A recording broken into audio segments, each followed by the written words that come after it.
the Honorable Chancellor, Dr. Judy Dlamini, the Chair of Council, Mr. Isaac Shongwe, the Vice Chancellor and Principal, Prof.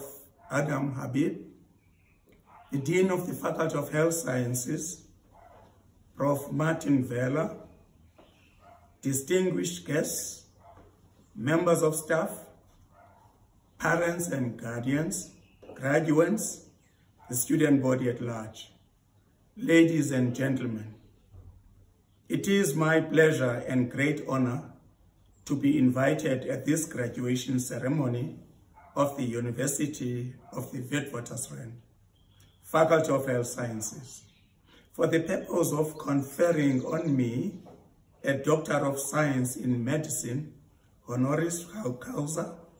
This is an honor I did not think twice to accept when I received a letter dated the 12th December 2019 from the Vice Chancellor and Principal, Professor Adam Habib.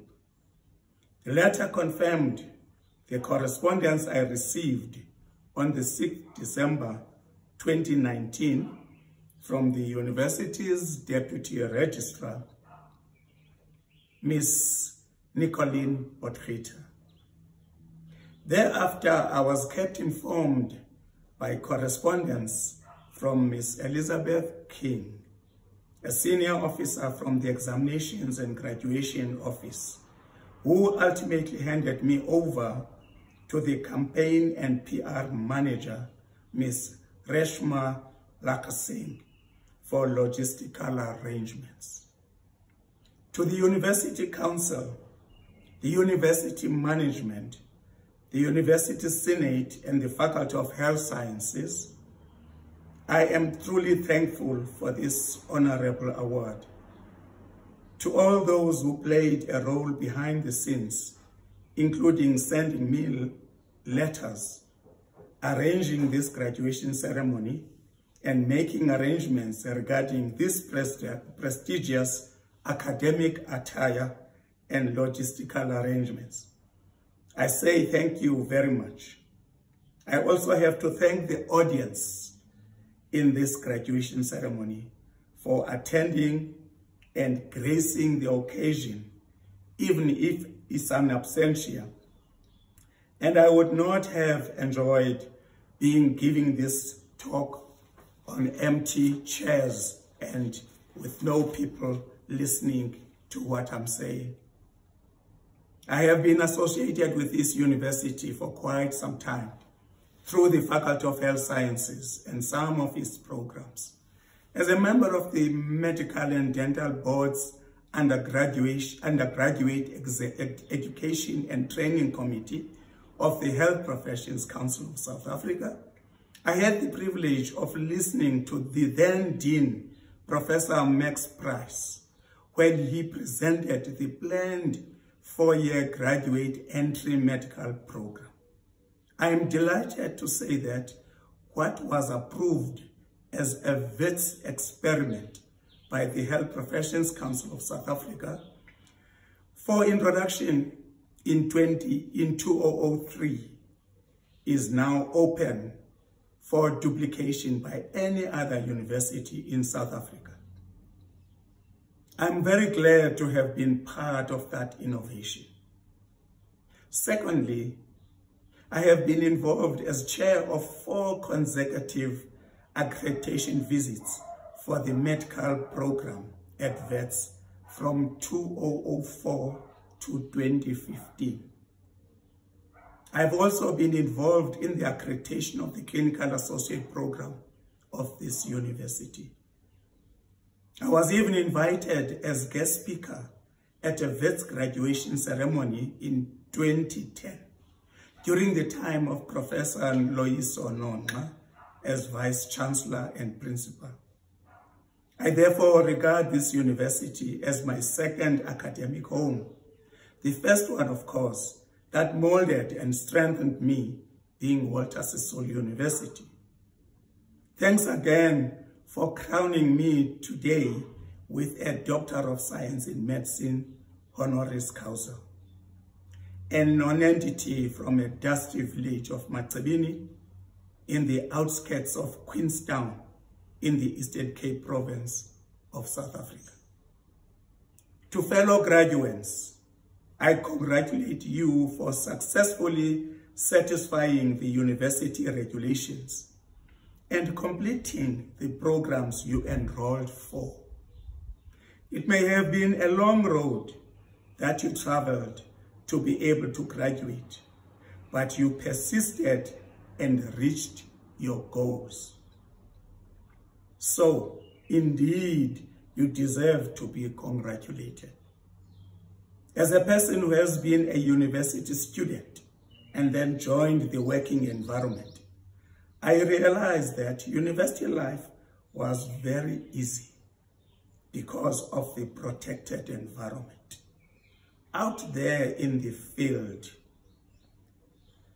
can be tough as you are on your own without your fellow students, without your fellow teachers, without your student affairs division, without your dean, and without your vice chancellor. I hope you are armed for that environment. My humble advice is that for you to be successful in your chosen careers, be prepared to listen and learn from everybody. The careers in health sciences need people who are prepared to serve society in order to improve the quality of life of individuals, families, and the community at large.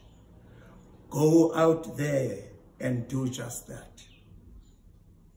To the university leadership, academics, support staff, and students, to assist your graduates to be able to selflessly serve society after qualifying, my advice is that introduce them to the world of work while they are still students.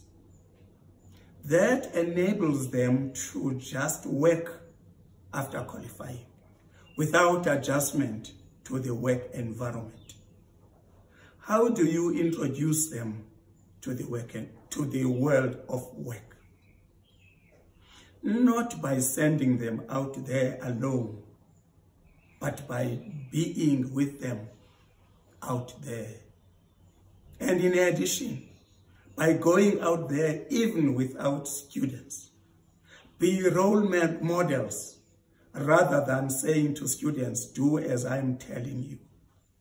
What a comfortable feeling during accreditation visits when we ask students, who is your role model? When the answer is, without serious thinking, my role model is Teacher A. What, therefore, is my message of the day? We know traditional university core business to be teaching and research. However, this does not entirely prepare students for the world of work. Towards the end of the 20th century, community engagement was introduced in South Africa as a third mission in higher education. This was introduced as community service. That was mainly extracurricular, mainly student-driven, and unidirectional, in that it was service by the university to the community. Later on, service learning was introduced, which had two components: service to the community and learning for the students. Therefore, not extracurricular, but built into the curriculum. Involves academic staff and students, and not only students. And bi-directional instead of unidirectional, as not only the university having the monopoly of knowledge production, but the university being prepared to learn from the community.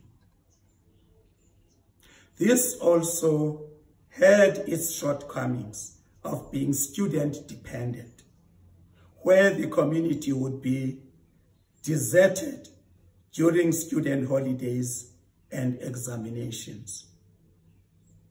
At the beginning of the 21st century, community engagement was broadened to beyond service learning to include any scholarly activity that is linked to engagement with the community.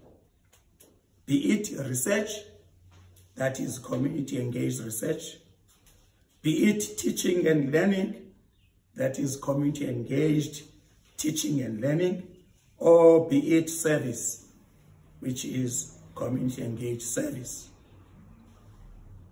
This is called community engaged scholarship.